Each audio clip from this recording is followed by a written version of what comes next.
안녕하십니까. 매일 경건훈련 새벽기도회 유튜브 생중계를 통해 함께 하시는 여러분 모두를 오늘 아침도 환영합니다. 지난 밤도 평안하셨습니까? 저는 뉴욕 퀸즈 교회를 섬기는 문인정이라고 합니다. 다 함께 기도함으로 말씀 묵상을 시작하겠습니다.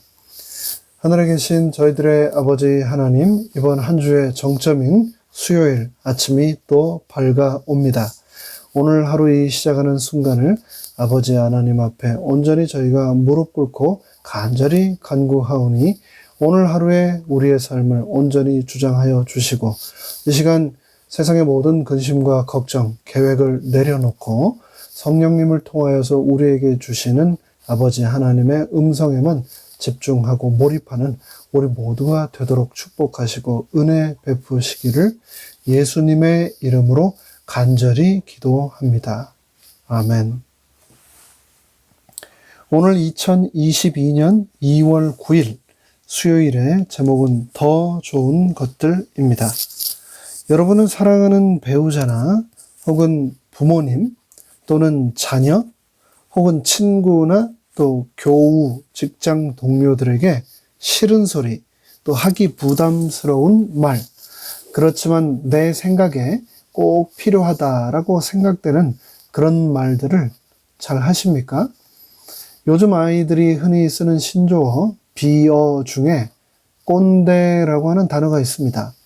이 단어를 자주 들어왔음에도 정확한 정의를 잘 몰라서 제가 검색을 해봤더니 본래는 아버지나 교사 등 나이 많은 사람을 가리켜 학생이나 청소년들이 쓰던 그런 은어였는데 근래에는 자기의 구태의연한 사고방식을 타인에게 강요하는 사람들을 가리키는 말로 그 의미가 변형되었다 합니다. 내가 생각하기에는 분명히 필요한 말이고 또 꼭 해줘야만 하겠다라고 생각해서 하는 말인데 듣는 사람은 그렇게 받아들이지 않는 경우가 꼰대질을 한다고 생각하는 경우가 얼마나 많은지 모릅니다. 지난 3일간 우리는 히브리서 6장을 통해서 사도 바울은 정말 부담스러울 수도 있는 말, 즉 성도들에게 과거 광야 세대와 같은 반역의 죄를 짓지 않도록 깨어 기도하라. 예수님 그분과의 개인적인 관계 속에서 자아를 내려놓지 않고 의도적으로 그분과의 관계를 단절하기로 선택하면 하나님마저도 너희를 새롭게 하실 수 없으시다. 그러니 무례하고 거만하고 오만하여 은혜의 성령을 그런 식으로 계속해서 고의적으로 거절한다면 그 어떤 방법으로도 정당화되거나 옹호받지 못하고 결국 죄로부터 치유받지 못하게 될 것이다 와 같은 단호한 경고의 말들을 했습니다. 그런데 이어지는 히브리서 6장의 말씀을 보면 바울이 그렇게 독자들에게 꼰대라고 오해받을 수도 있는 그런 부담스러운 말들을 한 후 그는 거기서 멈추지 않고 자신이 그 말을 한 그 독자들에게 얼마나 자신이 그들을 사랑하는지 그리고 하나님께서 그들을 얼마나 또 사랑하시는지 적극적으로 표현하고 있습니다. 바울은 독자들을 향하여 사랑하는 자들아 라고 하는 애칭 어린 호칭으로 다음과 같이 권면을 이어갑니다.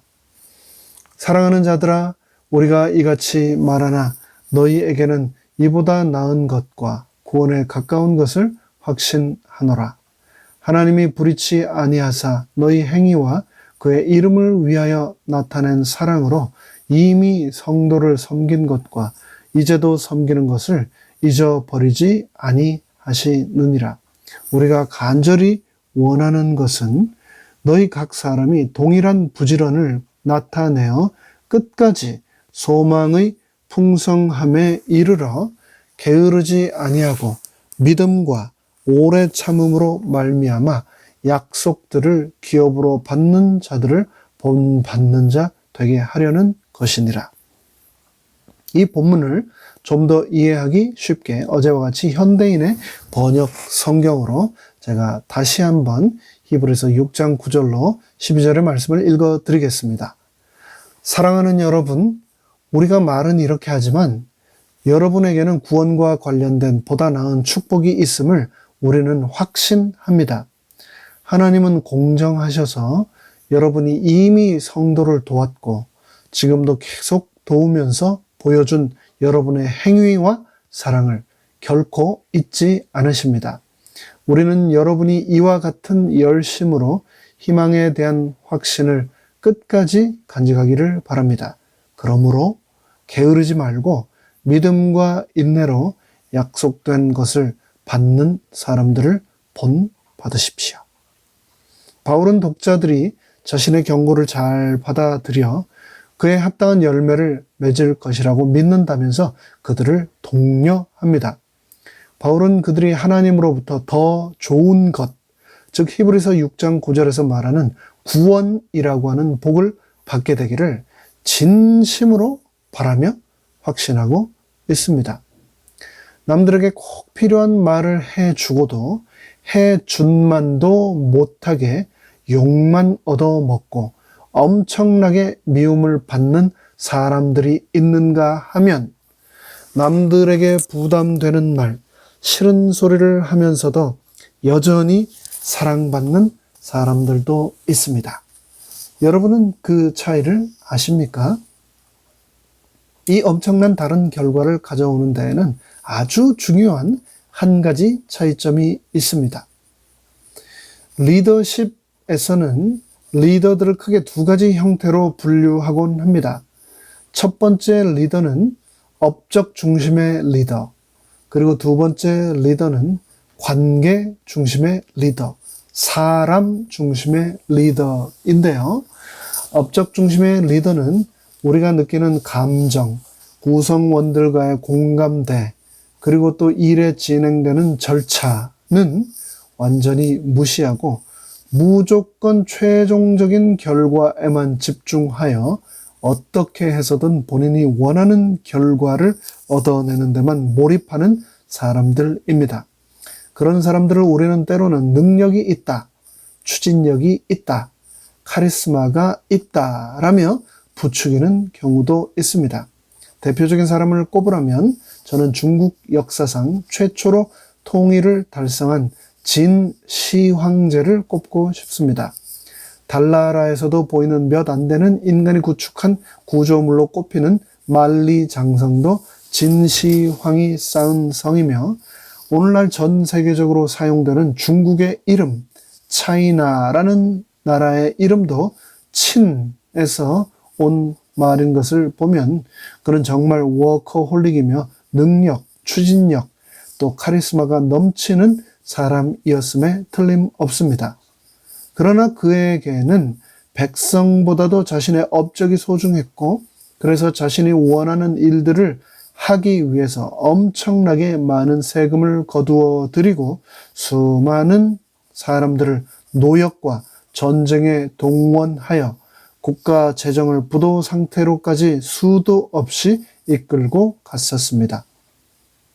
분서 갱유를 통해서 유생들을 산채로 땅에 파묻고 자신의 의견에 반대하는 사람들의 얼굴에 낙인을 찍고 친족, 외족, 처족, 삼족을 멸하기를 쉬지 않았습니다. 오늘날도 중국이 자랑하는 건축물 만리장성을 쌓으면서도 얼마나 많은 사람들이 죽어갔는지 모릅니다. 그는 자신이 원하는 업적, 성과는 이루었는지 모르지만 최후에 외롭게 고통스럽게 허무한 가운데 죽음을 맞이할 수밖에 없었습니다. 그에 반하여 완전히 반대되는 리더십을 소유한 분이 또 성경과 역사에는 기록되어 있는데요. 그분은 관계가 얼마나 중요한지에 대하여 우리에게 매우 소중한 가르침을 주시고 그 깨달음을 위하여 자신의 목숨까지 내어 주셨습니다. 그분은 바로 우리가 너무나 잘 아는 또 사랑하는 바로 예수님이십니다. 그분께서는 자신을 3번이나 부인하며 가장 위기의 순간에 자신을 헌신짝처럼 버릴 베드로를 그 모든 것을 다 아시면서도 수석 제자로 삼으셨던 분입니다. 자신을 은 30에 죽도록 팔아 넘길 것을 알고도 가룟 유다를 끝까지 품어주셨던 분입니다.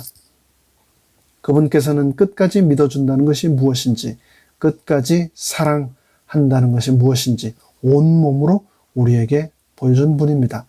그분께서 남기신 아름다운 사랑과 섬김의 모범을 사도 바울은 자신의 사역과 행실과 또 편지를 통하여 드러냈습니다. 비록 남겨진 초대교회에 경고와 책망의 말을 했지만 여전히 그들을 사랑하며 그들을 떠나지 않을 것이며 그들을 버리지 않을 것이라는 의지를 자신의 서신을 통하여 바울은 표현하고 있습니다. 이 모든 일이 가능할 수 있었던 배후에는 성도들과 바울 사이에 두터운 신임, 신뢰, 믿음이 있기 때문에 가능했습니다. 여기서 우리가 배울 수 있는 소중한 교훈이 한 가지 있습니다. 그것은 그런 서로를 신뢰하고 사랑하는 돈독한 관계가 이루어지기 전에는 그 어떤 책망이나 경책의 말을 하지 말라는 겁니다.